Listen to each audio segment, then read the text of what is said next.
Tell him about the time we faced doom. All right. Well, as I remember. At Avenger headquarters. Because united, the Avengers are strong. Welcome to the MCU D&T Plus podcast with myself, Andy Stead. And I'm Jarian Gibson. And I'm Alex Stroud. And we have the pleasure of being joined this week by Martin Flanagan. We're going to get in talking to you, Martin, but hello, how are you? I'm fine, thanks, Andy. Yeah, it's really nice to meet the other guys as well, and looking forward to it. Excellent. So Martin co-authored a book about Marvel Studios, which we will get stuck into very, very shortly. But before we go into that, last week's episode, Jarian and Alex was pretty good. We had Tom on from Stepping Through Film and really found out a lot more about him and about what he does. And actually, it was a really interesting subject to get stuck into, wasn't it? The locations of the MCU and just seeing his passion. Yeah, it's kind of like an artwork in a way, you know, like looking at it and looking at the things he does with landscapes and scenes and all that kind of stuff. You know, it's very interesting. It's an awesome thing that he does. Yeah, agreed. It was nice to hear some of the little tidbits that he was coming out with about all the movies that are recorded in the woods near towards the south of London and things like that. So, Martin, I don't know how much you know about locations and things that were shot. We had a guy on last week, Tom Duke, from a page that he's got, Stepping Through Film, and basically, without sort of going into it too much, he takes pictures of locations. Movie locations. That's really simplifying it and not giving him enough credit. But he's very knowledgeable on movie locations. And I don't know how you feel about this, but I said to Tom last week, Tom's British, lives just up near Stansted Airport, just north of London. I'm just east of London. And I thought, as a British person, nothing's recorded here. Nothing's recorded here. But actually, loads is recorded here. And you don't realise it until somebody tells you. Well, if you bring up Captain America, the First Avenger later, I'll tell you about the Manchester experiences of that, because that was kind of, that was shot in the city centre. Amazing as it seems to look back on now, you know. And is that where you are, Martin? Yeah, I'm in Manchester. I work at the University of Salford and I'm in Manchester. So I hung around a little bit when that was being shot, which now seems like a long time ago.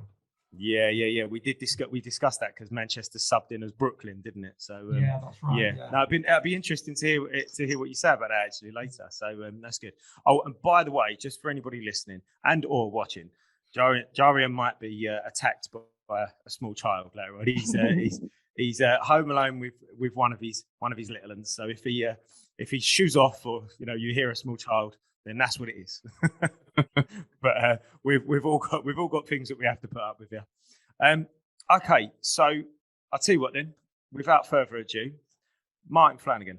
Hello, thanks for coming on. First of all, just introduce yourself. Let the listeners know, what your sort of background is and why we've asked you to come on to the podcast.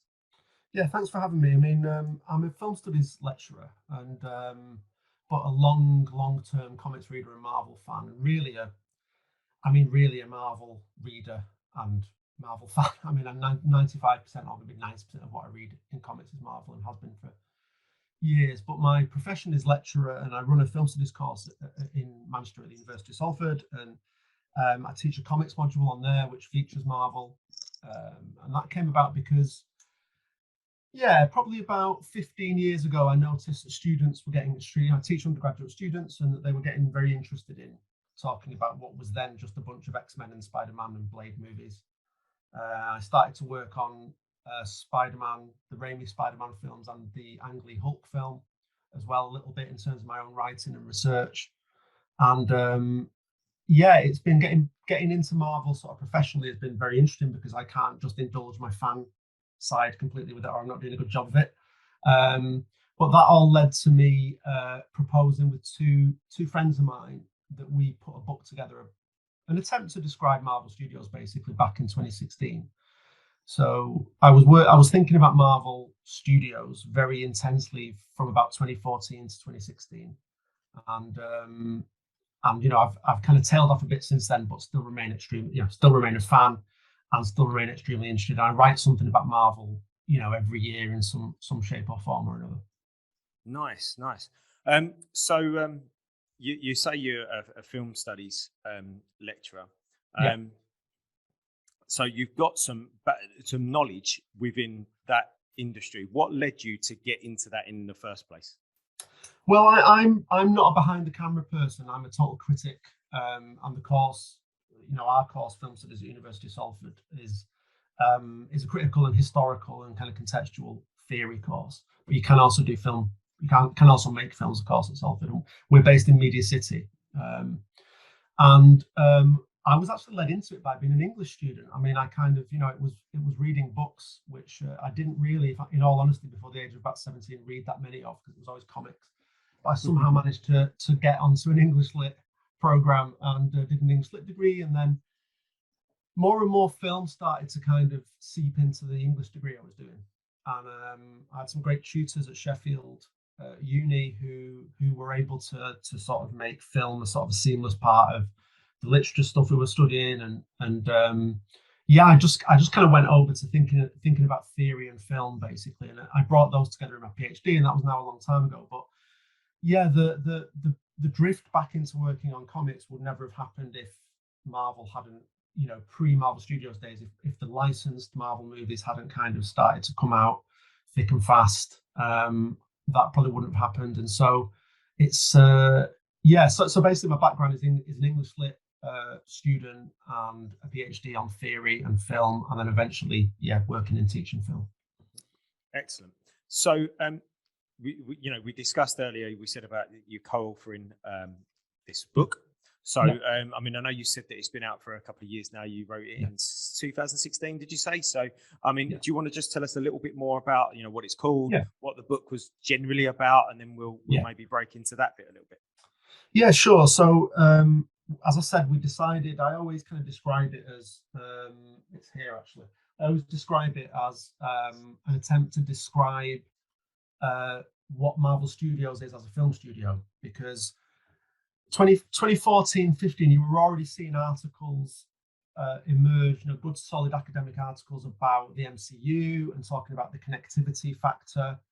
The kind of shared universe thing is quite big in our book, but everybody knows about it now, so there's sort of not that much of a premium on it anymore. But back then, if people were starting to write about that, and yet nobody was really sort of noticing or seemed to be talking about, what Marvel Studios was up to. So, you've got that very interesting period where Marvel goes from the bankruptcy in the 90s into, Marvel Films, and Avi Arad comes in, and eventually Feige comes on board, but they're still not Marvel Studios then. And then there's a period where the war chest is raised, the $500 million that David Meisel raised, and Marvel's kind of an independent studio for a while. So these are all really, before Disney buys it. So these are all really fascinating things. And I kind of thought, somebody needs to talk about Marvel Studios and maybe not focus just on the MCU, but on the industrial thing that Marvel Studios is, and also put it in the context of other film studios. And what we ended up doing was deciding that it's really much more traditional than it looks.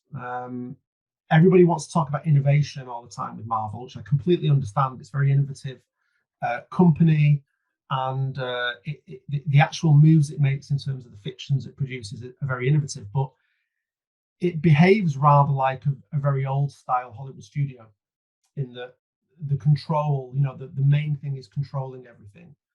And even some of the specific ways about which the hierarchy with Kevin Feige and the other two kind of top executives and the way things are run reminds us of kind of Hollywood, real kind of classic Hollywood studios like Warner Brothers or 20th Century Fox, and now part of Disney, of course. So we were very interested in that.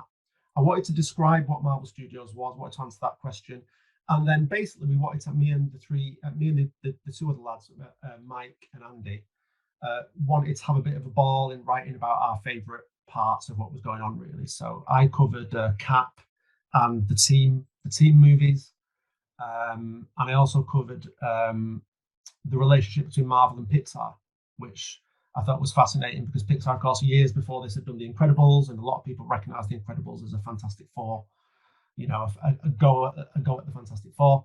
And the other lads covered other things. So Mike covered Guardians of the Galaxy, and Andy covered genre and Iron Man and transmedia and Shield and things like that. So we got an awful lot into the book, and it's quite diverse.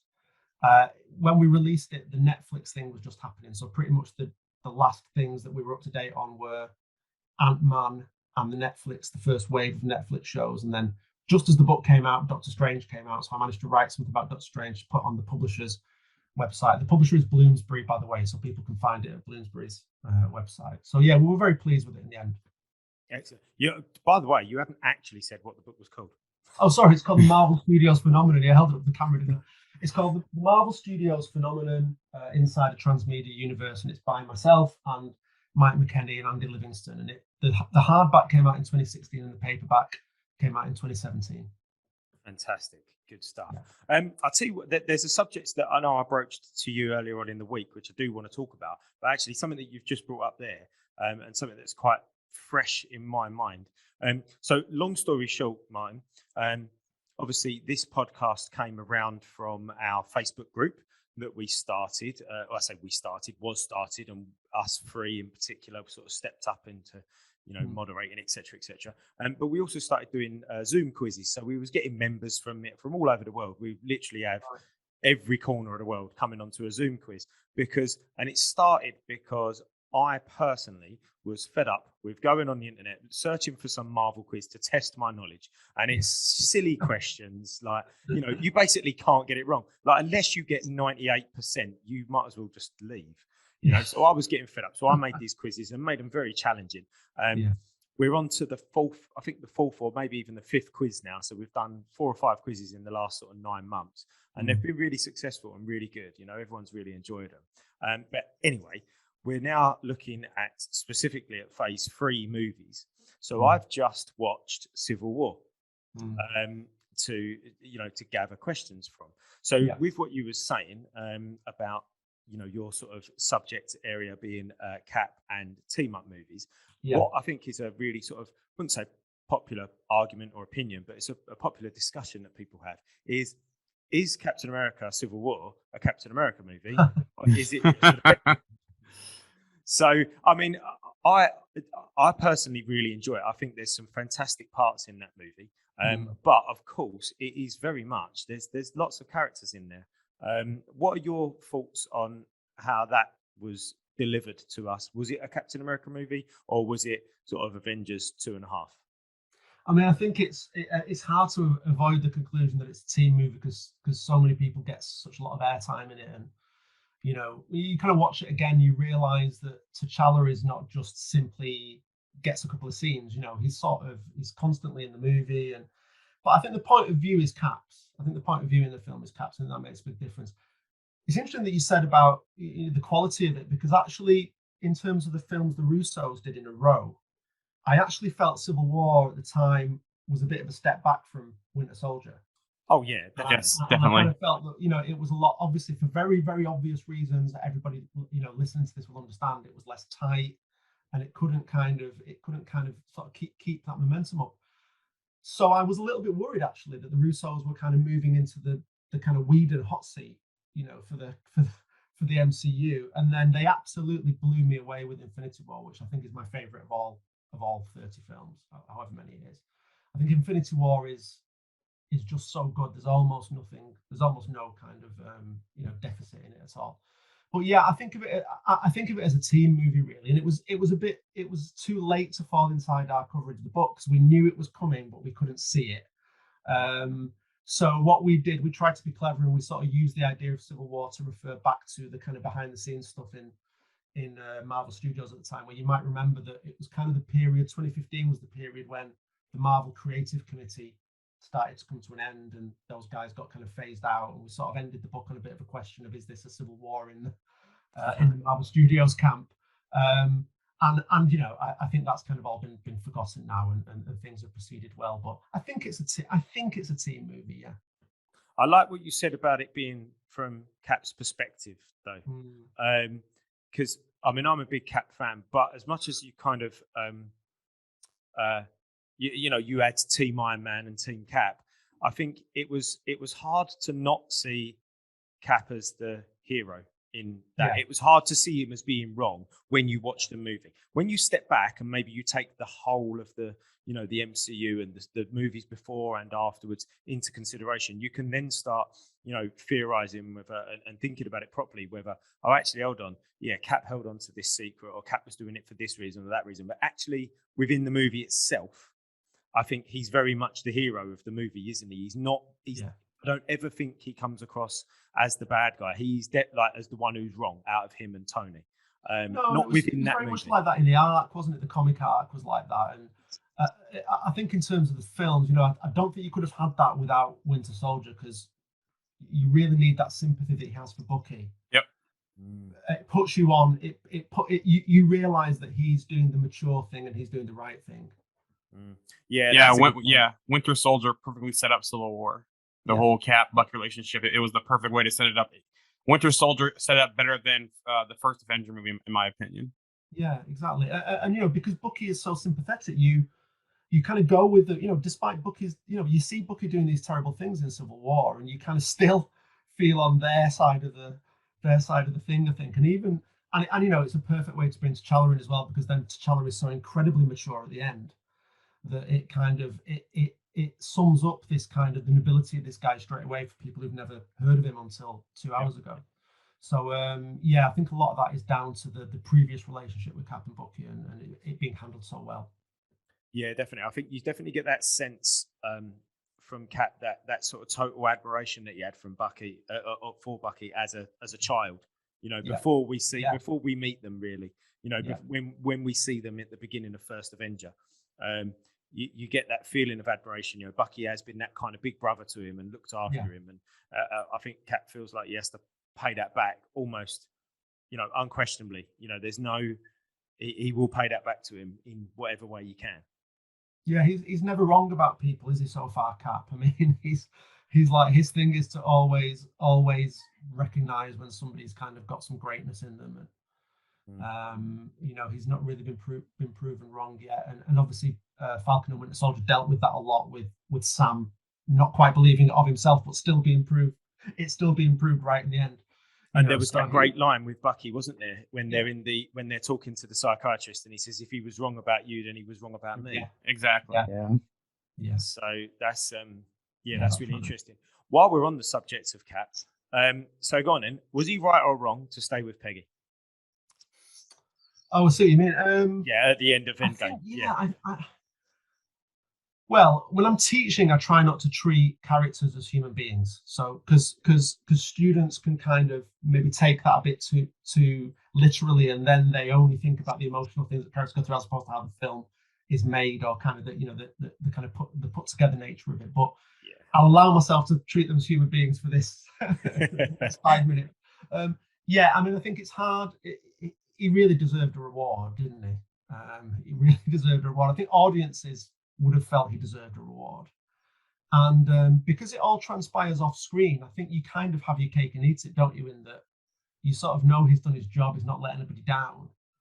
And then he's had this, you know, for time travel reasons, he's had this other life that we don't need to know what was going on and what he didn't do in that life, who he didn't save in that life. So I was fairly happy with it. Let's not get into that, Jesus. Let's not get into whether the TVA were going to show up, or whether he should have saved JFK, or whether he should have stopped. Let's not go down that route, because that's just a can of worms that we don't want to open. But no, I agree. I agree with you. I think he'd seen a lot. He'd done a lot. He did. I mean, they all deserve, all these heroes. They all deserve a bit of a happy ending, don't they? I guess. But like I said, I guess biased eyes. Enough people didn't get the ending they wanted really after Endgame and Infinity War. To take them together, you know, a lot of people have horrible fates. I mean, this is one of the reasons I love Infinity War, is that the kind of conviction of how terrible it is at the end is so serious, and the integrity of it. You know, I mean, I know it gets reversed. No spoiling. If this spoils anything for anyone listening, you know, I know it gets reversed, but it doesn't get reversed for everybody, of course. And then some people are never coming back at after Endgame, and you know, terrible things happen to Gamora, to Natasha, and so on. So I think, you know, the sequence of movies has earned all those moments, really. Okay. So the thing that I'd like to sort of broach with you and is about this, and actually it'd be interesting to hear it from a lecturer's point of view. Obviously, superhero movies are now a genre. Yeah.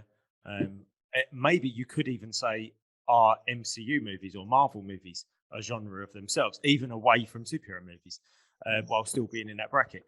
But I think what I really like about Marvel movies or the MCU is that even within this superhero genre, even within the Marvel movies, Marvel Studios movies, there are genres within the genre as well. You know, so for example, talking about Captain America, you can watch Captain America Winter Soldier, or you could watch Falcon and Winter Soldier, or you could watch Black Widow, and they are your sort of spy espionage type movies. You can watch Doctor Strange or Ant-Man, and there's sort of fantasy involved. I mean, I know there's fantasy involved in everything, but you know what I mean. You can watch Guardians of the Galaxy, and it's like a space comedy, and there are genres within a genre, and I think that's a really clever way of being able to appeal to a larger audience. And then when you've kind of mixed them all together and sort of entangled them all, it's almost a way of getting the people that wouldn't probably watch a spy espionage type movie to watch a spy espionage type movie, because it tangles in with the space opera or the other movie. So have you got any thoughts on that kind of genre within a genre idea that I've sort of broached?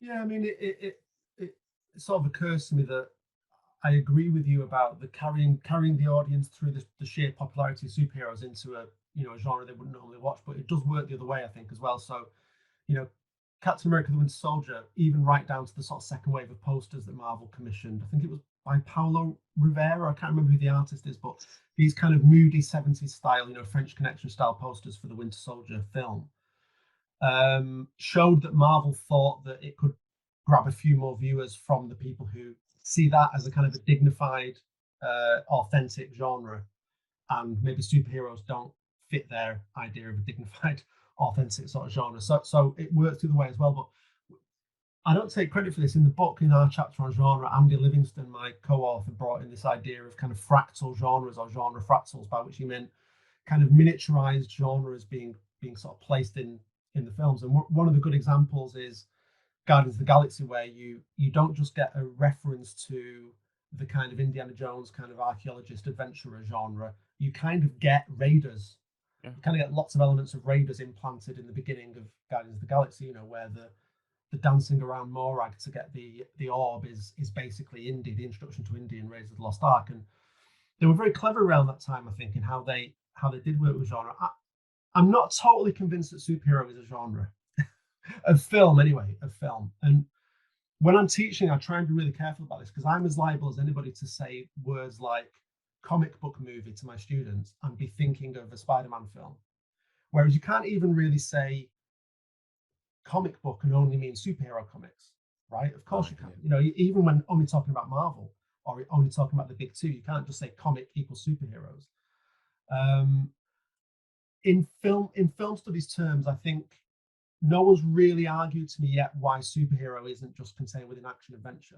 So I don't think there's anything that superheroes do that can't be found somewhere else in action. Powered characters or origin stories. They're all in a kind of a bigger. It seems to me they're all contained in a bigger kind of field called action adventure. But I do think people understand superhero films as a genre now, and I think that's just how we understand them, and it's fine. It's a kind of a popular way to think about it. And to come to your point, Andy, about an MCU. I won't call it a genre, but like the MCU being distinctive enough that you could. I think what you can now say is you can watch 5 minutes of any MCU text and kind of probably recognize it's MCU. And it isn't just to do with visual things. It's not just to do with lighting or kind of elements of mise en scène. It's often to do with maybe a certain type of humor, a certain type of high quality production value, which is as much with script and things like that as anything.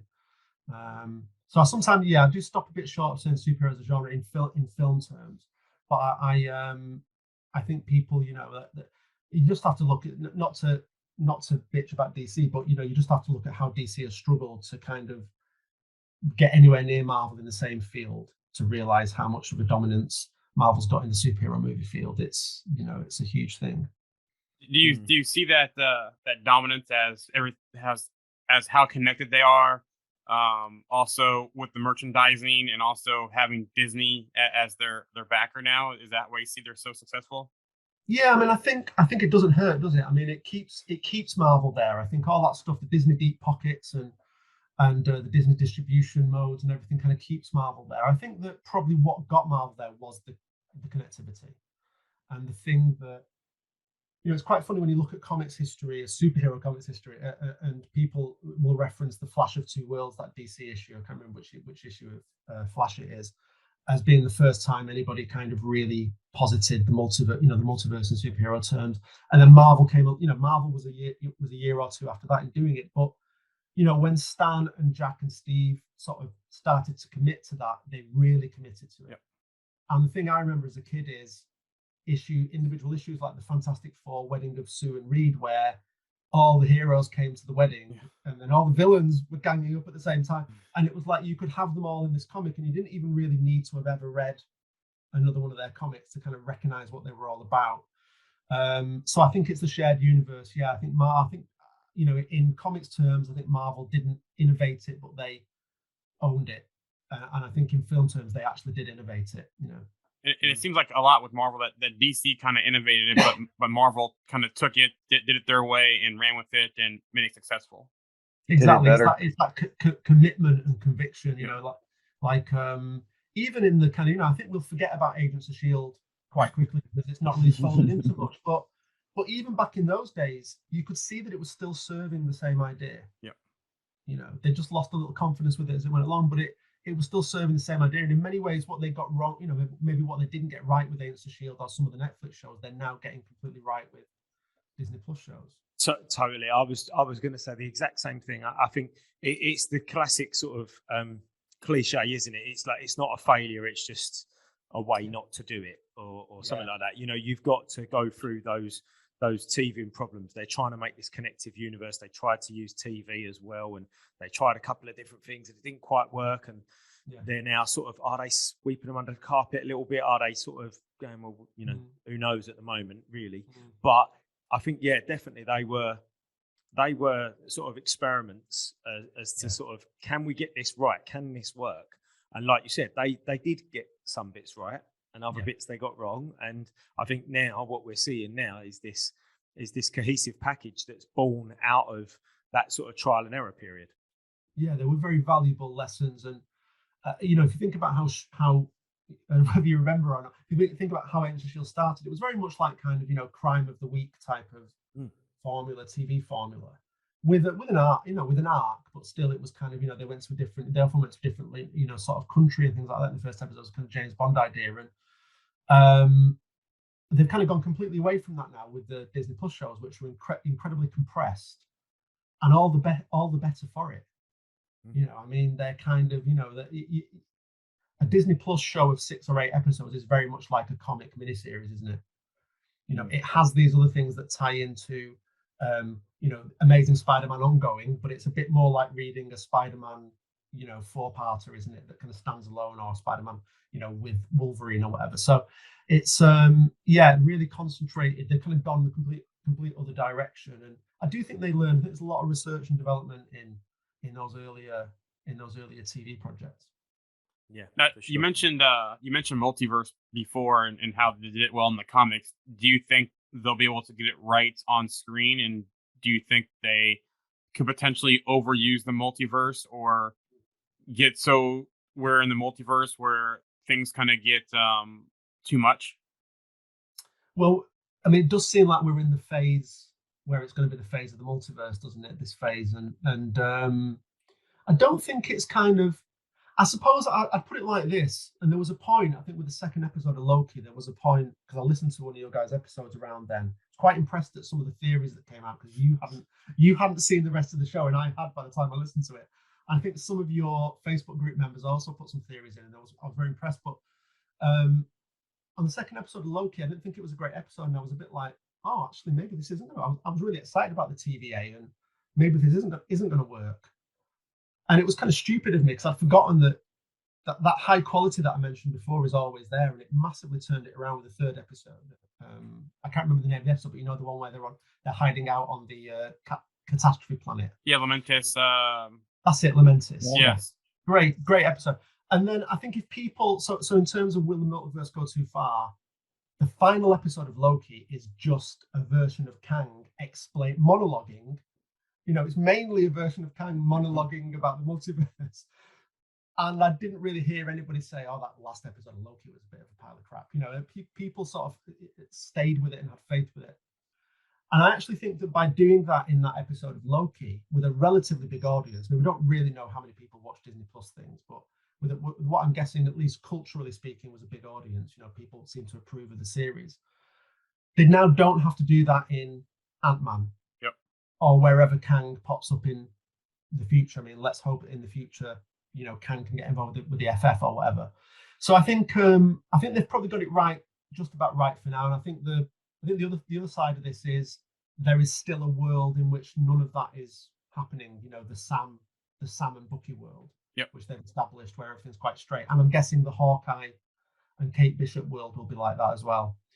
So I mean, it's fascinating, isn't it? I mean, you know, they could, of course, they could go too far. I mean, who knows what this Spider-Man movie is going to be like? I mean, it's just very exciting, isn't it? You know, and who knows what these they've changed the name of it now, isn't it? It's not Spunk anymore, is it? It's the Spider-Man universe of Sony universe of Spider-Man movies or something. Something like that. Yeah, I can't remember what they've called it. They changed the name because the first name was ridiculous. But who knows which one of those, any of those, going to tie in as well? You know, we're hearing little rumors about Venom and Morbius, and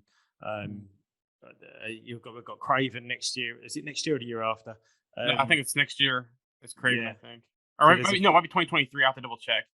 Yeah. That post I put up there. There's that picture I had. That I just commented on it about 10 minutes ago as well. Yeah. I can't remember. But yeah, so you've got those. Are they going to bring those over? Are they? Craven is 2023. I don't know.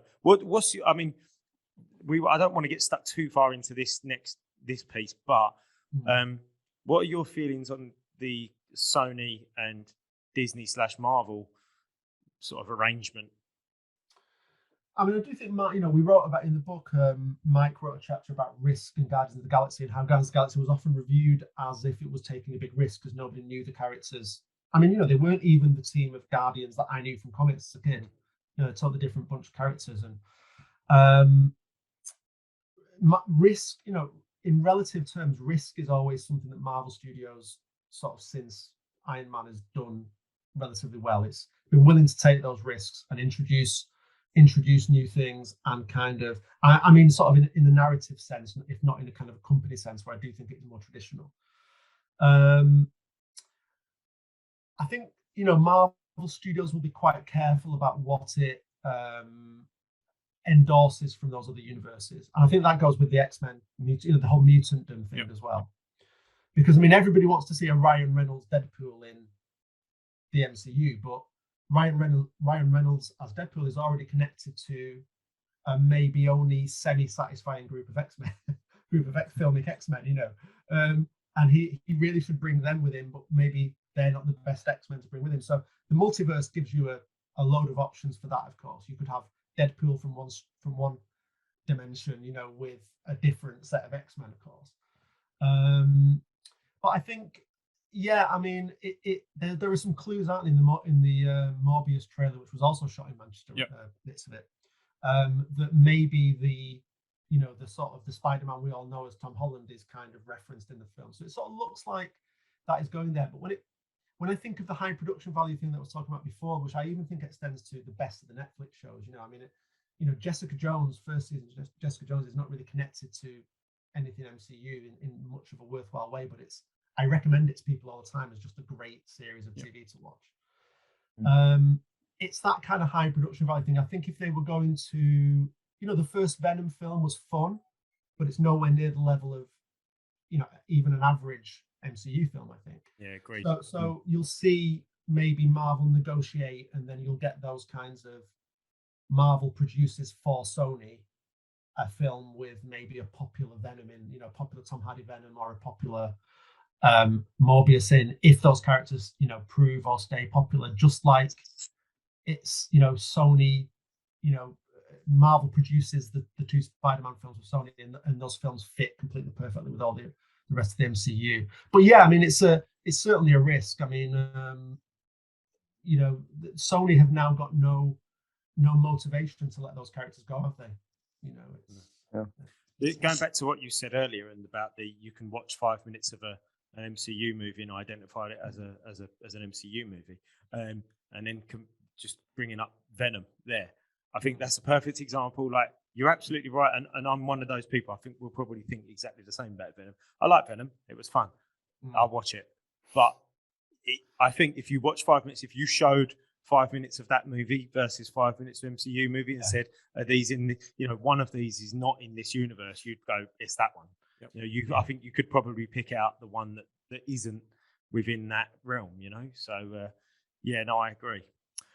So Martin, before we move on to talking about some other stuff, which will be, you're more than welcome to crack on. We ask all our guests, give us something that you think the MCU have done really well.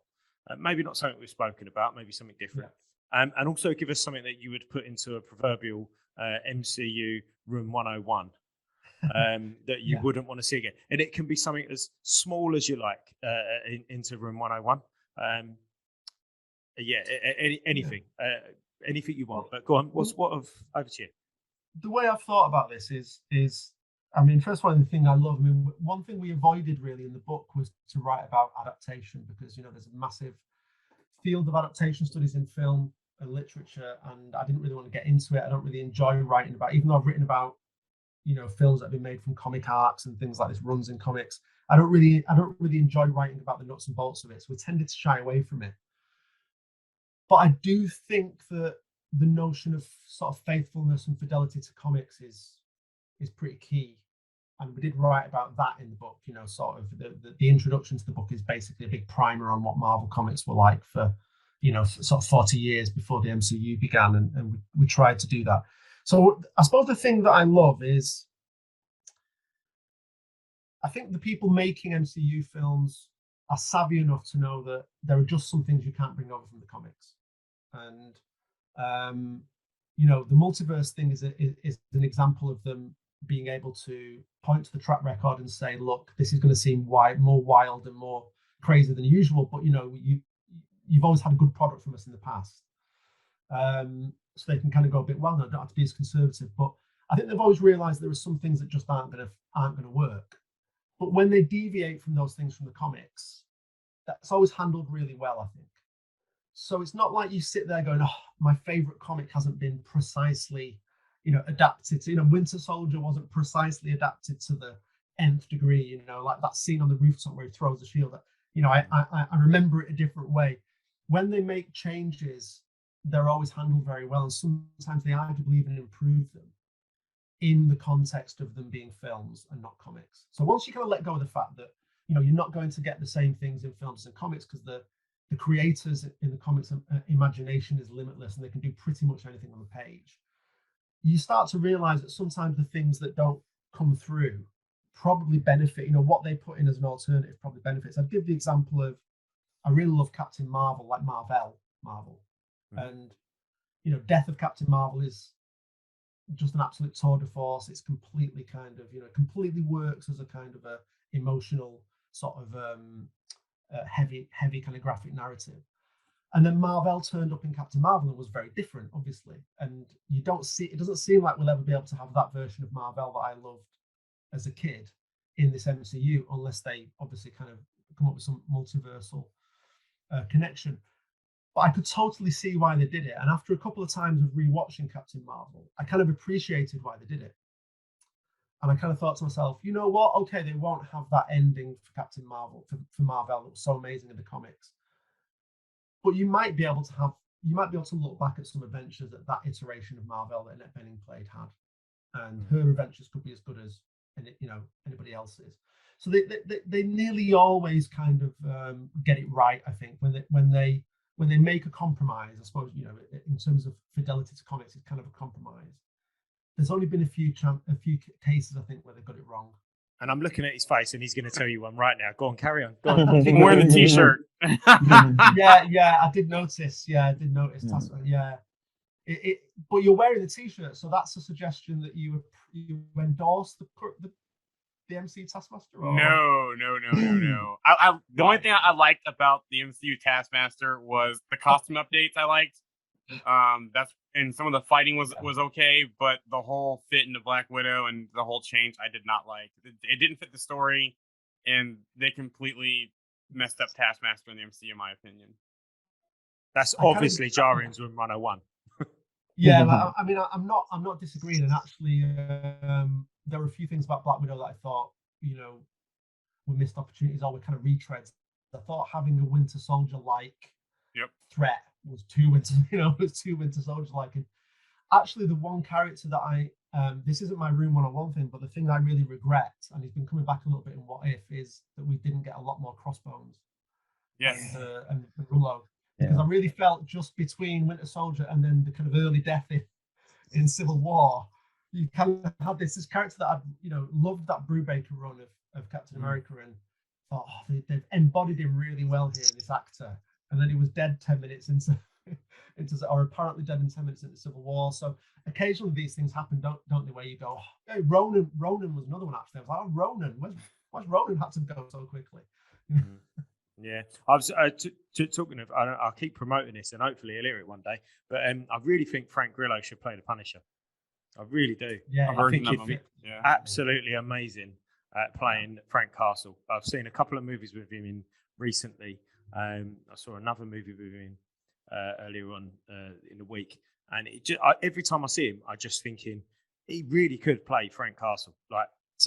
And then, do you know what I was watching the other day? Like I said, I was watching Civil War, and there was obviously the moment between Chris Evans and Frank Grillo when they're talking. Oh yeah. And I'd really like to. I love that. So, and then I was kind of thinking, if he could play the Punisher, he's like anti-Captain America, isn't he?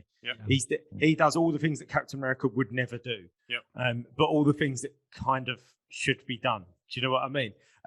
There's that dynamic between them, isn't there, in the comics? Where there was an amazing moment, wasn't there, at the end of the comic of Civil War, where the mask is dropped, and I don't know if they ever really followed it. Did they follow it up in a miniseries or something? But Frank picks up he either picks up the shield or he picks up Cap's mask. It's maybe the shield. Yeah. And obviously they kind of never. I mean, they couldn't do that in the. That's a good example of something that they have to compromise. In the MCU. The nice thing is, though, before quick though, Frank Grillo has teased he's going to be back in more ways, and I know he said there's more What If coming with him potentially, and then also with the multiverse we could see more Crossbones as well. The same thing with Ronan. Right. Ronan's been teased also as more What If, so we might see more of them in What If next season probably. Yeah, I mean, Ronan's a great character, probably more complex than he's been. Because he was a big bad really in Guardians, wasn't he? So I think there's more room to do good stuff with him. I won't be surprised if we see some kind of flashback in the Marvels with him, because remember he said in Captain Marvel we'll be back for the weapon. So there's going to be some kind of flashback, probably with some time jump. So I'd be surprised if we don't see him in some form or fashion in the Marvels. Great. Coming in, Martin, what's your Room 101 then before we move on? Well, it might seem a bit of a cop-out because it's not really something they've done wrong. It's something that hasn't happened as a result of the MCU. That I think a lot of people, including a lot of my students and just general people who maybe aren't really into comics, think that the success of the MCU has made comics sell at huge levels. And I don't really think that's true. I kind of track, how comic sales do with the kind of charts and stuff, and I'm like you guys. I'm involved in I check out quite a few Facebook groups around comics, and retailers will come onto those Facebook groups and say, Black Panther came out and is the biggest movie ever, but nobody's buying Black Panther in my store, and that really seems to be borne out because Black Panther has been a great comic for the last few years and has been really low in sales. And Captain Marvel and Miss Marvel, it's well known that they sell well digitally and they sell well in graphic novel in trades, but not so much in issues. So the one thing I would like to be different I would love more people who really love the MCU to feel compelled to pick up comics. Yep. And even if that wasn't Marvel, it wouldn't matter. You know, they might not feel like they want to go out and read the thing that they've just seen kind of semi-adapted by the MCU, which is absolutely fine, because sometimes I don't want to read. You know, I'm holding off watching Why the Last Man at the moment because I've never read Why the Last Man yet, so I want to read it before I watch it. But I would love the success of the MCU to encourage more, kind of to drive up comic sales more and more people being into the hobby. And I think there's some evidence of that, but I don't think there's kind of across the board evidence of it. And that's the one thing that I think has been a slight missed opportunity so far. Do you know something that I never hear? Just on that note, then, you must have all heard this in the past. I don't know. Let's take Lord of the Rings. So yeah, have you read Lord of the Rings? And then the other person goes, yeah. Have you seen Lord of the Rings? Yeah. Have you read the book? It's so much better. Yeah. I very rarely hear that said about, I don't know, let's Captain America. Oh, did you see Winter Soldier? Yeah, it's really good. And then that's it. There's not, the comic's so much better. Like, that doesn't happen. I don't think I've heard that. Maybe we should start saying that as comic fans. Maybe we should start saying, yeah, have you read the comic? It's much better. Go and read that. And then maybe people would go and pick them up. And I think that's more to do is how they change things and adopt them for the MCU, because it's not always, they're not doing comic book accurate films. They're taking elements and readapting the story to fit the main MCU timeline. Go ahead, Alex. Sorry. Oh, no, I was just going to say, I think that there are movies, though, where there's stories that the source material has, where the source material, you know, is actually better. Like, take Extremis and Iron Man 3. Yep. You know, like, that's a great example of kind of like how once they put it in a movie, it kind of became kind of convoluted almost a little bit, you know? A lot was going on there. It kind of got a little messy, but yeah. No, agreed. I can only assume that the reason you don't hear that, Andy, is because there's a Venn diagram where there's a massive, you know, circle or you know, oval with MCU watchers in, and then there's a fairly big circle with comic readers in, Marvel comic readers, and then there's a crossover that's relatively small. And, that's the kind of thing that I would, you know, I'm not saying Marvel hasn't done enough to encourage it, but I do look at Marvel's publishing strategies, and I've written about Marvel since sort of 2017 in something that's out this year when Marvel Comics did the Legacy thing, if you remember it, kind of brought the old numbering back and things like that.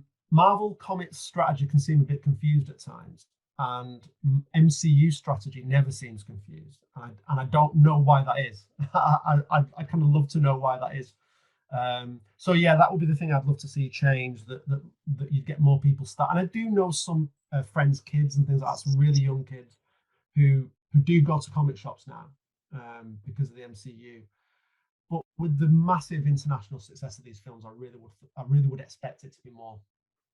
Yeah. Okay. Yeah, and like I'll give an example too of comic book. You know, and I'm wearing this shirt again, but the latest Taskmaster series they came out with him, you know, up against Maria Hill and teaming up with Nick Fury. That is a great series, but in the movie did not do Taskmaster character justice at all. Even the female Taskmaster in Deadpool Max, it didn't do her justice either. And so I can see why people don't pick up the comics who are mainly movie fans, because I think a lot of times the comics are better. But I guess the confusion with the comic stories is that in the comics, they can reboot things, redo things, bring a killed character back anytime. So there could be some confusion there for the movie-only MCU fans. Yeah, and I don't know how you would solve this problem, but one of the things that is quite common, I bet we've all heard when being asked for recommendations about reading comics, is, you know, someone will say, I fancy reading some Marvel, maybe a specific character. I've no idea where to start. And that is really difficult because there's 60 years of a lot of these characters. And even someone relatively recent like Venom, there's 34 years or something. So it's kind of, you know, that is tricky. Usually if I get asked that question, by the way, and it's I'm not saying anyone's ever taken me up on it, but I usually tell people just get the Fantastic Four and read from number 1 up to about 100, because so many of the things that you like about the MCU and so many things that you've already seen that are really good in the MCU come from those 100 issues anyway. And it's such a clear thing to read through. It doesn't shoot off into kind of, you know, you don't have to buy miniseries to know how certain plot lines resolve. I don't think anyone's ever taken me up on it, but I mean, that's what I would advise them to do. That's really good advice, actually. If anybody's listening and they want to do that, there you go. Fantastic Four, 1 to 100. Let us know how you get on. That's actually a great answer for that too, because I think that's a pretty good way to go about it. I think you're spot on with that. We'll have to let Monty know that that's what he needs to advise from now on. We've got a member on our group who's very knowledgeable about comics, loves them, and he could pick out any moment almost in anything and just go boom, there you go, that's what it is. And he's generally the person on our group when people say, I'd really like to get into comics, where should I start? Somebody will go, well, you could do this, this, and this, but let's see what Monty says, and then and he comes in and the arbiter. Yeah, don't get me wrong. I mean, he gives you some great suggestions, but that's actually really clear and concise, isn't it? Like, just read Fantastic Four 1 to 100. There you go, done. And then you can decide where you want to go after that. It's simple. I mean, in digital form or trades, it's not that expensive either. Hopefully, nobody will misunderstand and think they've got to go out and buy Fantastic Four #1 before they can get into Marvel. Right. Okay. Good. Excellent. That was a really good chat, and it was really nice to know more about you and hear your side of things on the MCU, Martin. Obviously, don't go anywhere because we're going to have a couple of pieces of news and then chat about what if. So, Jarian, what we got up this week that we're going to have a little chat about and extrapolate on? Yeah. So the two news things I'm going to talk about, since we're right around the corner for both movies, let's start with Venom. Ooh.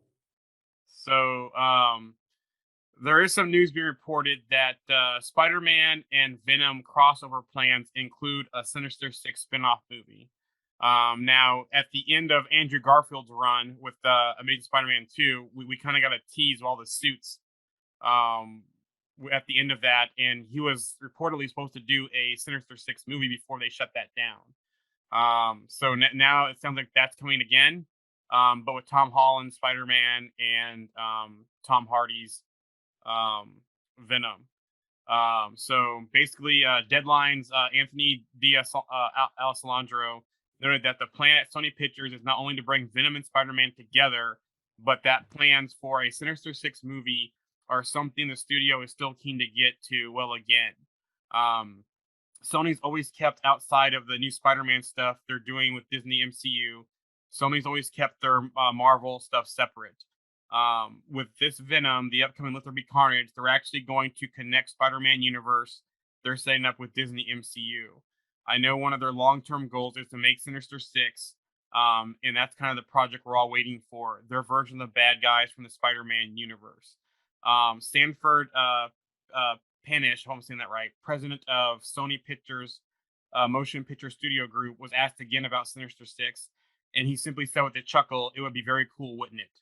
So there's some smoke there. Yeah. And with all the rumors of Venom, Let There Be Carnage, possibly teasing something, and now this, there's definitely some smoke there. And it looks like, we've already got Morbius. We're going to have the Kraven the Hunter movie coming up. There already exists Adrian Toomes as Vulture. Mysterio's there as well. Electro's there. We know that Doc Ock's already there. Sandman's supposed to be there, and there's been some more talk of Paul Giamatti's Rhino coming back too. And Mac McKagan as well was teased also as Scorpion. So it'd be interesting to see what lineup they do for this, and if that indeed does happen. It's been something that's kind of been. It's always been in the works for years, isn't it? Everyone's going, we should have Sinister Six, a Sinister Six movie. But if there's any time it's going to come around, it's going to be now, where you've got this sort of multiverse opportunity to bring in all of these potential villains and put them all in one place. Be interesting to see what part Venom takes in that, whether he takes a hero role or whether he takes a villain role. Just for Martin's benefit, something I was saying on last week's episode, Martin, it would be interesting to see a Spider-Man versus Venom, a movie, but have it as two movies, and talking about perspective with Civil War, seeing it through Spider-Man's perspective. So he is your hero in his movie and Venom's the villain. And then you see a Venom movie where he's the hero and Spider-Man's the villain. But it'd be interesting to see what part Spider-Man and Venom's take in any potential Sinister Six movie. I don't know what your thoughts on that. Yeah. Well, as Jarian was talking about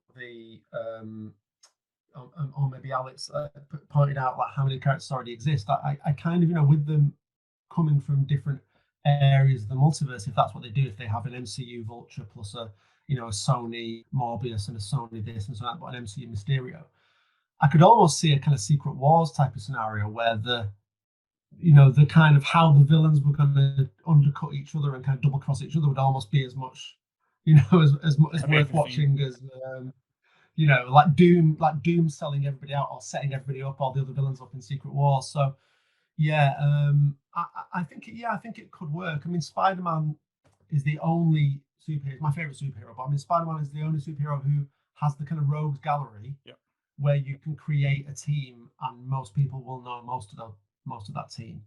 And you can also interchange that team too as well. So yeah, exactly. It'd be interesting to see, talking about that, what you were saying there about the villains undercutting each other, and that actually sounds like an interesting movie as it happens. Having all of those villains sort of trying to almost like they're positioning each other and almost eliminating the ones, and then all of a sudden there's only 6 of them left. Because they've either killed the other ones or they've got rid of them or whatever. That'd be quite an interesting movie to watch. So Alex, any thoughts before we move on?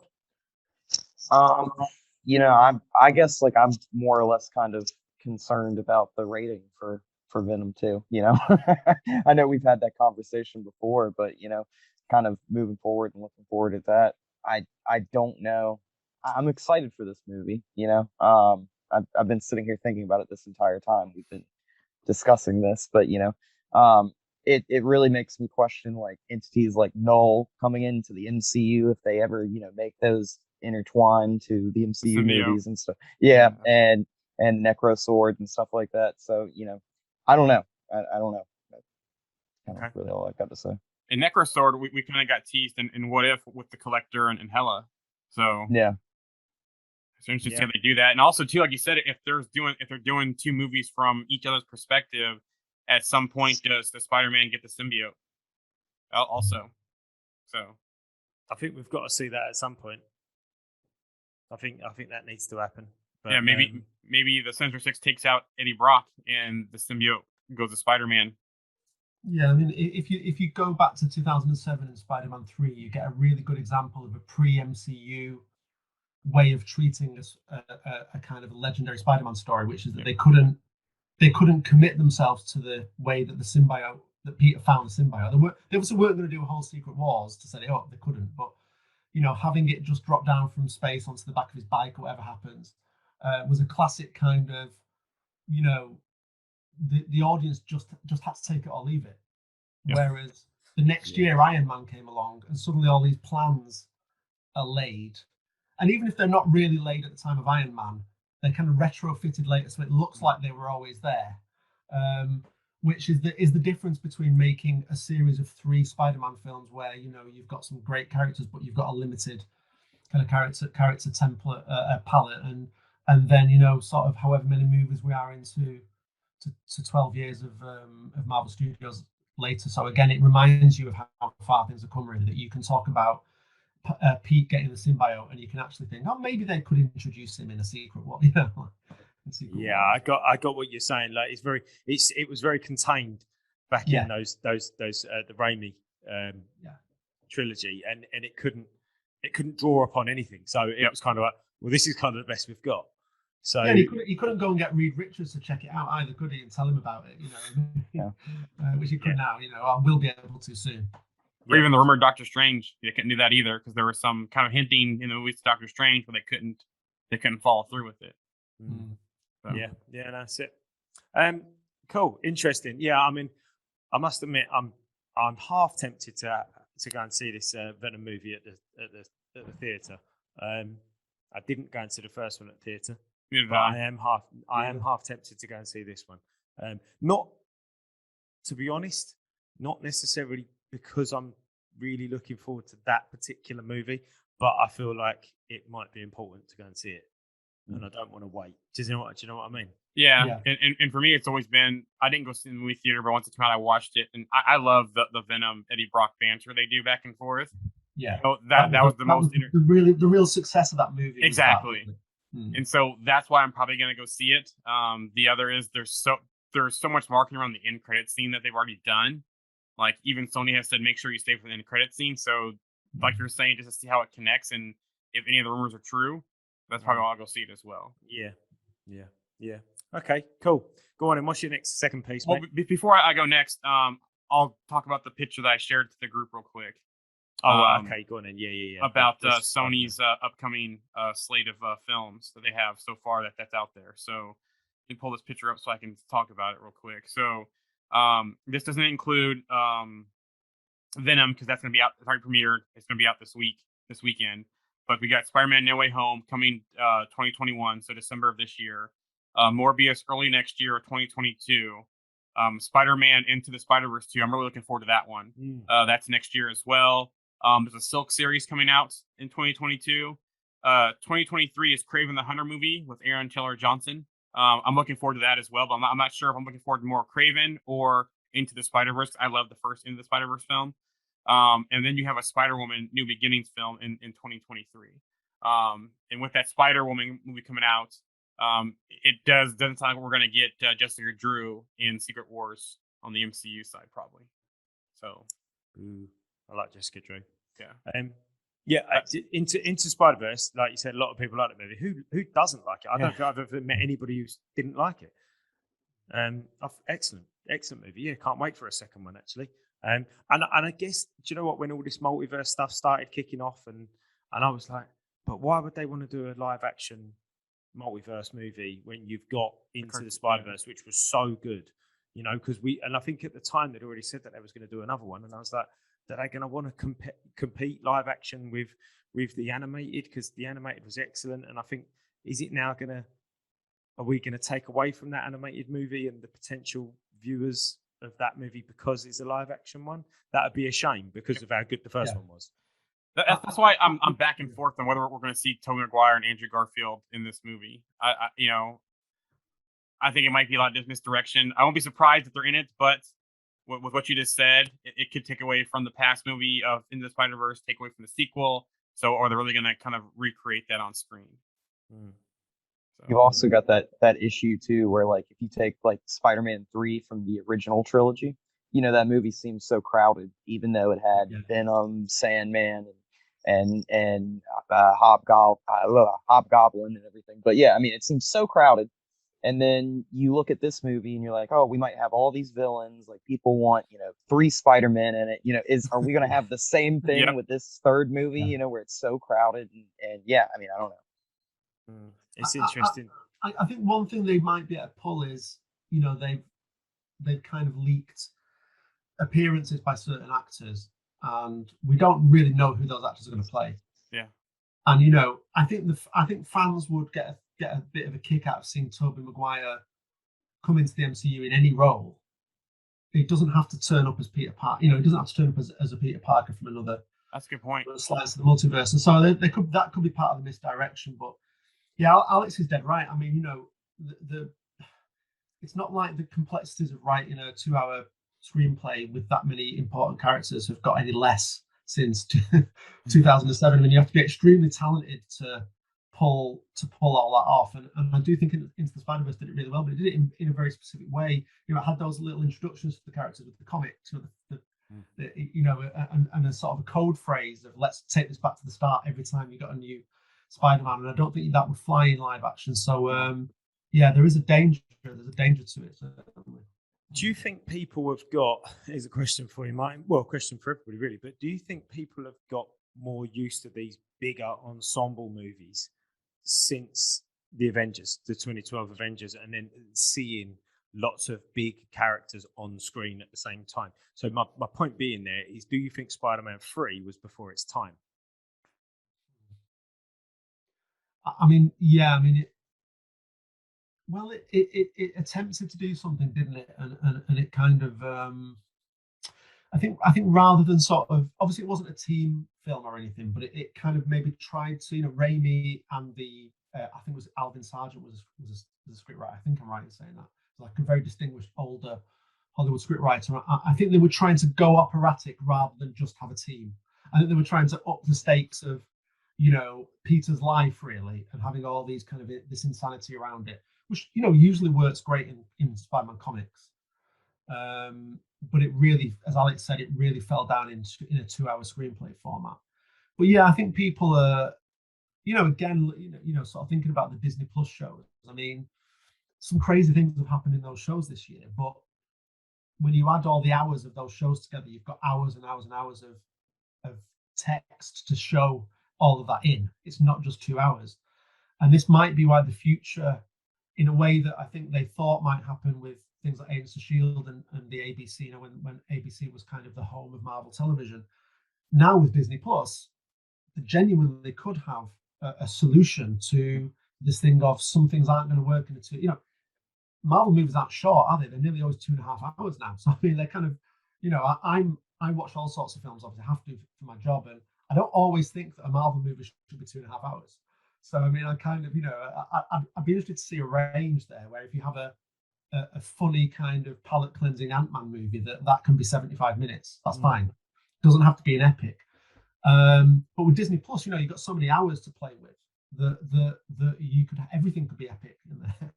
So it's that's part of the puzzle, as well as as things go forward, is kind of how they use Disney Plus. And yeah, definitely, yeah, cool.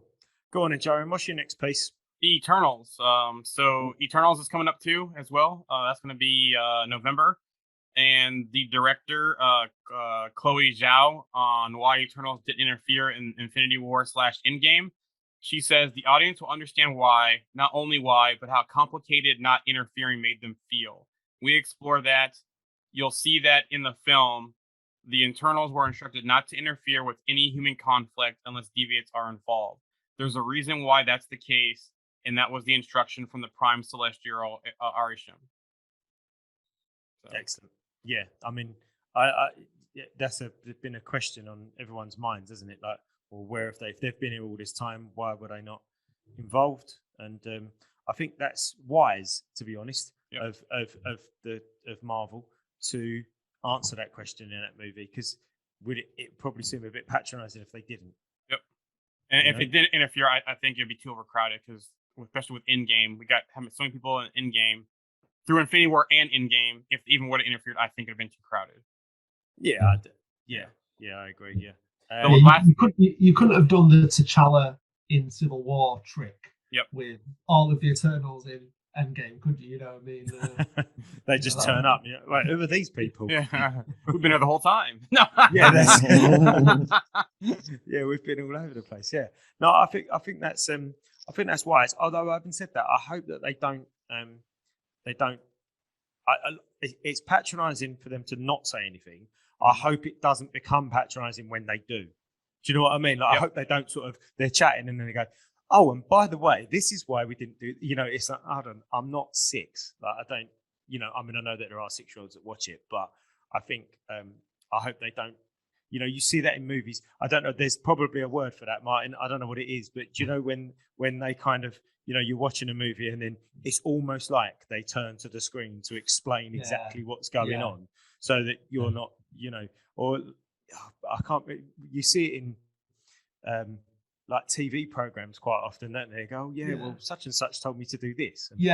When characters have to say the thing that the kind of writers need to get out, they have to actually say it in dialogue, can be excruciating, can't it? I mean, I think the thing that gives me faith about this, I mean, I still don't know what I feel about Eternals. I don't have a lot of investment in the comic, not because it's not a good comic. I just never spent much time with the comic, and I like Chloe Zhao a lot, and obviously she's coming from a very different area in the world of film, probably more than anybody who's directed a MCU film before has. The thing that gives me faith is that, like, dealing with the blip and everything, usually they go with whatever the tone of the film you're in at the moment is. So if you think about Spider-Man Far From Home, it was actually quite comic about the blip. It was quite funny about the blip. It was through the eyes of Peter and his kind of high school classmates, and they made these stupid videos about it and stuff. Whereas it had all this gravitas in, 18 months before we were watching the end of Infinity War and losing our minds. But it's got to be done in the tone of the film that you're already in, I get what you're saying, because then if you look at the exact same thing that they're looking at in Falcon and Winter Soldier, it was very harrowing, wasn't it? Exactly fact right. you Yeah, had so it fits the kind of Yeah, the total polar opposites. Like, it was a joke, the band turned back up in the middle of the basketball court. Yeah. And then obviously in Falcon and Winter Soldier, it was you had people turning back up and their homes had been sold and they had nowhere to go, so they chucked them in totally. refugee camps. And they kind of that was a political. That show had not really. I struggle to call it a political show, but obviously it kind of had that kind of context dependent political element to it that maybe Winter Soldier had as well.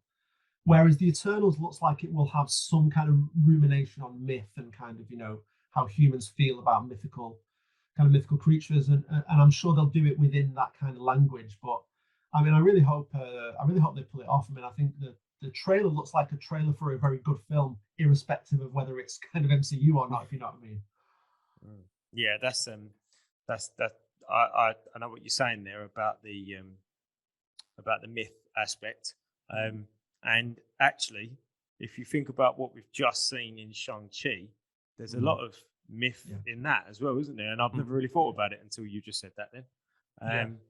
But yeah, that was that, because I think we was all a bit surprised. I mean, I certainly was, and I know these two were, when they saw that. You sort of see that third act, I kind of didn't realize it was going to go this way, Yeah, no, it's true. I mean, there were things about that film that I kind of thought could have been better, but it sort of not being surprised wasn't one of them, if you know what I mean. I felt it did take a different turn in the third act, and there's a lot of potential, and well, there's just again, it's like that.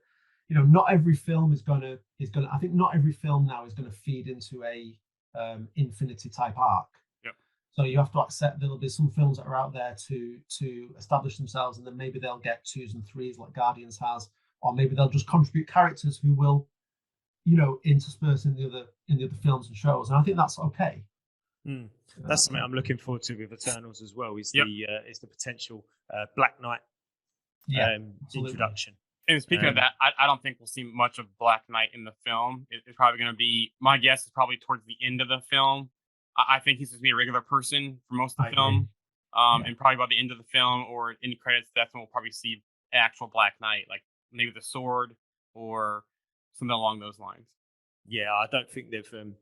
I agree. It's a lot of myth to cram in, isn't it? Yeah. If they cram that myth in as well. I mean, I agree. I think he could be introduced as a guy who is kind of affected by what's going on, and maybe we know that he's sort of chosen for something. But I think it would work quite well if you kept a lot of his stuff off screen, really. Which I think we will. I think you'll see more of the story between him and Cersei most of the film, and then probably towards the end we'll start seeing the change by him. That's my guess. Yeah, that'd be good. I mean, let's put it this way: they've not brought in Kit Harington to just play him for this little, couple of hours. It's gonna be expanded. Yeah, I also wouldn't be surprised if we see him more in Quantumania. Ooh. Just going by the city we saw there, in Ant-Man and the Wasp. How there's been talk about that's his kingdom in there. Ties to Black Knight in the past. I wouldn't be surprised if we see expansion in Quantumania. That's just a guess by me. So, but for this film though, I'm looking forward to the visuals a lot. 'Cause I think this film's gonna be very visual. I almost get the feeling of that this is going to be a Guardians of the Galaxy type film with the more serious tone that's self-contained on Earth. Does that make sense? In a way? Kind of. Yeah. Guardians of Terran. It feels like it might have something. Yeah, there's like the thing that the trailer, the sort of the mood the trailer had, was quite apocalyptic in a way. Yep. And quite end of things, and in a totally different way from the end of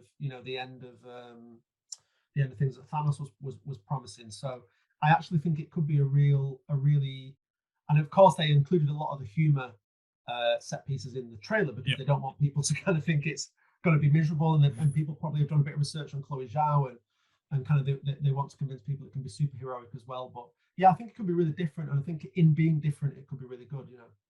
Yeah, I also hope too we get more celestial type backstory and more. Yeah. So far, we've only seen Nowhere, and we haven't really got the whole story on Nowhere. Whether it was Null, whether it was Doom that took him down. We just know the head's out there, and been using as a trading place for formerly a base operations for the Collector as well. So yeah, that'd be interesting. I'd like to visit a little bit more of that because they're obviously these unknown entities that have kind of been around, and people, some of the people know about what these are, but most people don't. So yeah, but then again, would that be a good thing if they come and everyone knows what they are? I don't know. Well, if they're MCU only, they've kind of gotten a little bit. The Collector kind of talked about it a little bit in the first Guardians movie, so there has been a little bit of tease of Celestials in the MCU if they're MCU only fans, but I just want to see more. And there was one in the Guardians of the Galaxy too, wasn't there? The one, it was like the Searcher, maybe. I think they showed the pictures when Collector was talking. They went through all the entities, or the singularities, the six singularities. So yeah, that's right. Excellent. Last two things real quick. It is going to have a PG-13 rating on the film. That's been confirmed. It does seem like, though, in some foreign countries, or in some other countries that I shouldn't say foreign because we're all different countries here. In some other countries, it may have a higher rating, and maybe rated R2, just because of some of the dynamic of the film, which I'm not going to go too far into. And the last thing, it's going to be rumored to be right now 2 hours and 36 minutes length of time. I was expecting it to be longer than that for some reason. Well, it's just around the either Infinity War or Endgame time frame. Yeah, Endgame was longer, wasn't it? Endgame was about 3 hours. Yeah, so around Infinity War time frame then. Okay, excellent. Nice. Okay then. So let's our last sort of little bit that we want to be talking about today is What If and Party Thor, and what we all thought about that, and especially that last couple of seconds is going to play out in the next 2 episodes. But before you get onto that, I mean, it was fun, wasn't it? And I really liked the whole his parents are away, he's having a party. Yeah. I love that. I just thought that was just hilarious. I mean, I can relate to that. I can relate to that. My parents went away and it's like, right, boys, we're having a party. Everyone come round and you make a mess. And then, that whole bit where, Frigga was coming back, from the Bifrost back to Earth, and he was like just the last few bits tidying them up. And I was like, I can see that in so many scenarios where people have had a party and their parents are driving down the road and they're quickly pack this away and kick that person out. And I really enjoyed that whole theme through the episode. That was funny. But what did you guys think? Yeah, there was a lot in this episode. There was a lot of characters. It seemed like almost everyone we see in the MCU was back for this episode. And one thing too, was looking at the credits, it seems like everyone pretty much came back for voicing their characters, except for Captain Marvel, Drax, and Frigga were different voice actors, but the majority came back. So it was good to see that, and just all the people across the MCU movies back in this episode. Excellent. Alex, what did your thoughts of it? So I've always kind of thought What If is kind of like a great way to use more obscure characters in the MCU. And you've noticed we've seen Howard the Duck come back twice now. Like that's been really interesting. I thought Surtur was a really interesting throw in this episode. Like, Party and like I thought that was such an interesting throw in. There was so much going on in this episode, but one of the things I really did like about it was the Captain Marvel versus Thor fight. Like that was a great, like that was besides the ending with Ultron, but like, that one part of the episode, like I was like eyes locked in, like I couldn't stop watching. Like everything else was moving so fast in this episode that you would look away for a second, you would miss like someone making an appearance, or Rocket in the sink, or Nebula talking for a brief second, so it was like there was all characters everywhere. So no, the fight was great, and especially the hand-to-hand combat piece I thought was excellent. I mean, we've seen some fantastic, with Shang-Chi, with Winter Soldier, some scenes in Black Widow, some great hand-to-hand combat scenes, and I think that was, I wouldn't say it necessarily is up there because it's a different kettle of fish, isn't it, with animation, but it was tremendous. I really enjoyed that, and the whole fight where it was so big. The fight was so big, they knocked each other from continent to continent. Yep. And you're like, and that's how I kind of envisage, hopefully, one day, seeing Hulk versus Sentry doing that. Oh, yes. I'd love to see that. But without France written on the ground. which was funny, but you know. Yeah, But but Mike, I what like- was your I thoughts like on the episode? Sentry a lot. So if we did see Sentry in any form, Yes. if we see Sentry in any form, and it kind of honors the Paul Jenkins, the way the character was introduced, which is going to be difficult to recreate in the MCU. But no, I mean, I agree with Alex, and I could handle the kind of thing with like France and United Kingdom written on the countries, because they've got to be, it's an animated show and they've got to be animated. And it's kind of like I was saying before, it's like, I think audiences can now accept that Eternals is going to be one thing, and if it is going to be 2 hours 36, I think Marvel will know that they're not going to get Endgame type numbers for that. So they kind of maybe, depending on it, kind of being very successful in other ways, critically successful, narratively successful, and so on. This episode of What If was a lot of fun, and I think they knew that the Captain Marvel Thor fight was a real centerpiece, because it's actually the kind of holding image on the, when you pause your Disney Plus, the holding image is like Carol flying in and Thor kind of. Okay. But yeah, I enjoyed it a lot, and it's kind of interesting what you were saying when you asked me before about, did Cap deserve to have the time with Peggy? That kind of idea was about, a lifetime that Cap cannot have responsibility in. And this episode was like, what would Thor be like if he didn't have responsibility for a couple of years? And then what actually happens is he's still very drawn to Loki, but they become friends. And then you realize that the thing that spoils Loki is that he's in Thor's family and is jealous of Thor. So, I mean, it's sort of quite a clever thing again about responsibility. Marvel is very big on the idea of people suffering through responsibility, and this is like a nice inversion of that, really. Yeah, excellent. Nice. I like that. Yeah. He wasn't responsible for anything, was he really? So that was it. Was like you said, he was free, wasn't he? He was. What was the quote? He was free to be the person he was supposed to be, not who people wanted him to be. Yeah. Along those lines. Yeah. That line that he says at the end, or that Frigga tells him. But yeah, I really like the mum dynamic. I'm a big mummy's boy, so I really like that. Her coming down the Bifrost, that visual, that look got on her face. Like, I'm gonna get him. I'm gonna catch him doing something he shouldn't be doing. And speaking of Bifrost, we got Heimdall back, but no words. So that was interesting. He grunted. Yeah, and it did look like Idris Elba as well. So you never know. And so the ending. With Ultravision turning up, or whatever you want to call him. That was pretty impressive, wasn't it? And even the Watcher was like, oh no, like what's happened? But he's been getting. That's something else I found really interesting about the animation. Actually, is that he's been getting more animated as the series has gone on. Like he's almost a real person now, isn't he? Where obviously before he looked just like what you've got in your background, Jarian, where he's just a shadow. And every episode we've seen him, he's got more and more real and more involved. More involved. Yeah. So I think they're building up to him having some kind of narrative role, which, let's face it, the Watcher always does in comics, even though he's always saying he doesn't. Yeah, he always does do that, and I think they're building up to that. I think they know that they've got a great actor voicing it, and I think showing more of him it seemed to me like they're starting to define him, sort of define him as someone who could be played by Jeffrey Wright as well. And that was really interesting. But I mean, a kind of viable Watcher in the MCU is it solves a lot of problems, doesn't it? For the future. Yeah, I mean, I've said, on record before, I'd love to see Jeffrey Wright. In the MCU, and if that's as the Watcher, great. I'd love to see him come in.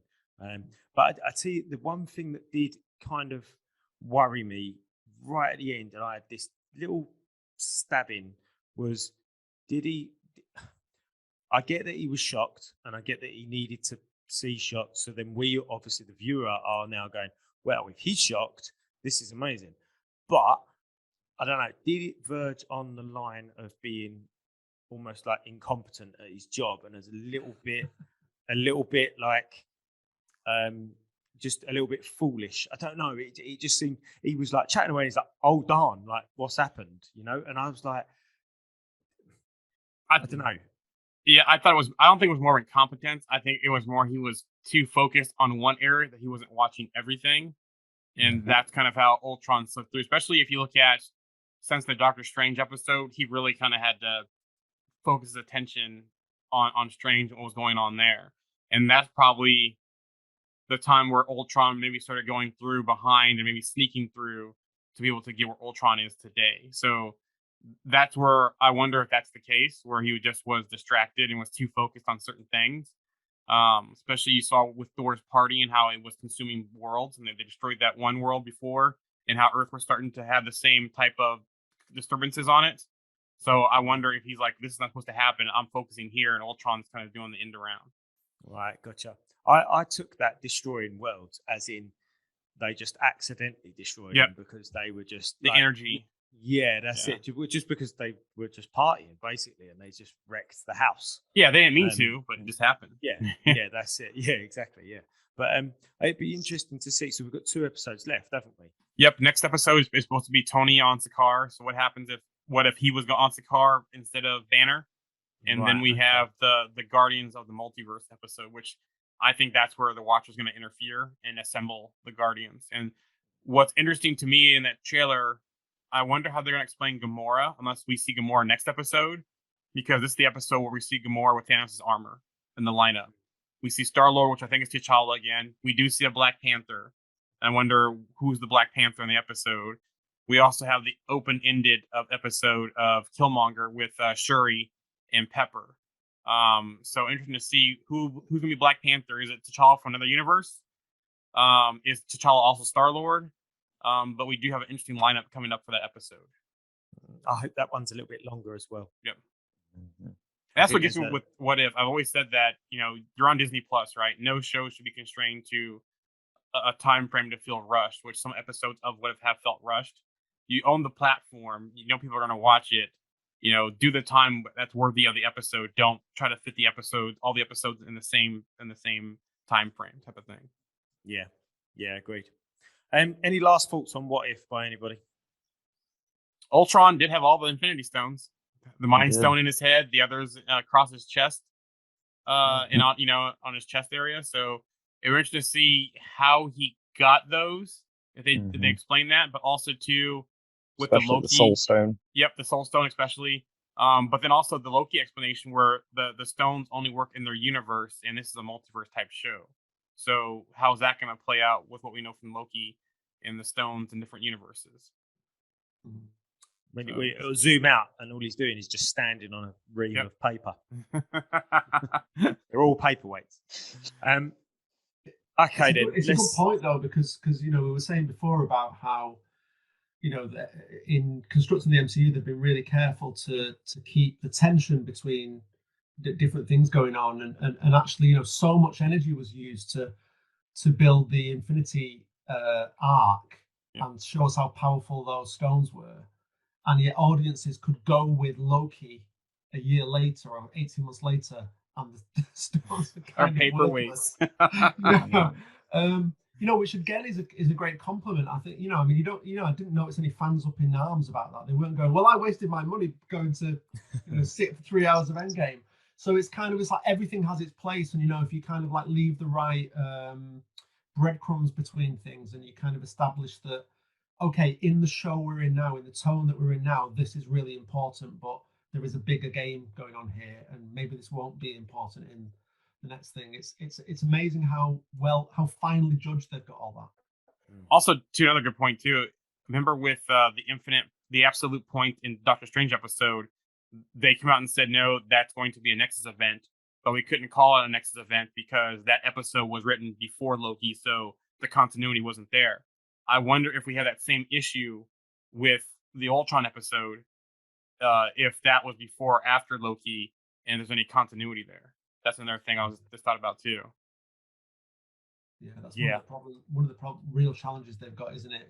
It's not so much in the how they put these things out. It's in the writing. It's the writing stage, isn't it? Because the post production on the Loki TV show will have been fairly long, but who knows how long the post production is on the production actually of the animated shows. So it's things have to be written a long time in advance, don't they? Yeah, because I know Seth Green was, I think in one of his interviews, he was saying that he recorded his lines for Howard the Duck around Endgame or Infinity War. So it sounds like What If has been in the works for a while.